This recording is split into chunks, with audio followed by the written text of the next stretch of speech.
Beetlejuice is the 2024 sequel to Tim Burton's 80s horror comedy classic Beetlejuice. While audiences cheer for Michael Keaton's green-haired freak returning on the big screen, Beetlejuice could have been only a streaming title. Today at Movie Recap Pro, we look at the sequel's production troubles and whether it would have performed better on streaming. The original plan for Warner Brothers was to release Beetlejuice as a direct-to-streaming release on Max. Despite a non-theatrical release, the film's budget amounted to $148 million. The decision was rooted in the fact that Tim Burton hadn't delivered a big hit after 2010's Alice in Wonderland, but Burton was steadfast in his decision to release the sequel in cinemas. Warner Brothers ultimately met his demands, but on the condition that the budget was reduced to $100 million.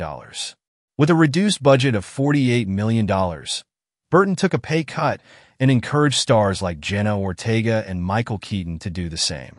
Tim Burton seems to have made a good decision in convincing the studio to give his Beetlejuice sequel a theatrical release, making $42 million on its first day.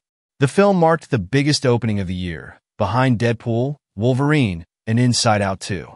While not all critics were impressed, the audience reaction was much more positive, with many rushing to cinemas to see how it compares to the first Beetlejuice. And while nothing can beat Burton's 1988 original, Beetlejuice still won over longtime fans and younger audiences with its blend of supernatural horror and over-the-top comedy. Many viewers also praised Keaton's zany screen presence as he revisited his iconic 80s role. Having grossed $272 million so far, Beetlejuice is a decent commercial success. It might not be an all-out blockbuster like Alice in Wonderland, but at least it didn't underperform at the box office. Even if Beetlejuice was released directly on streaming, the movie would dominate the Max viewership charts. Tim Burton is a brand in and of himself to horror genre audiences, and the cast was stacked with A-listers as well. Apart from Michael Keaton and Winona Ryder, the movie most importantly starred Jenna Ortega, who is slowly emerging as a leading face of new age horror with the Scream sequels and the Netflix series Wednesday.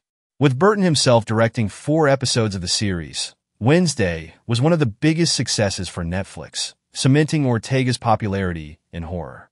And yet, it's for the best that Beetlejuice finally got a theatrical release. After all, a Tim Burton horror deserves to be watched on the biggest screen possible. Respecting the first Beetlejuice, Burton largely stuck to practical effects to achieve the horror of the underworld and the physically absurd humor of Keaton's bioexorcist. The gothic production design, Danny Elfman's haunting score, and Burton's singular vision call for a big screen experience. Did you enjoy seeing Beetlejuice on the big screen? Thank you for watching.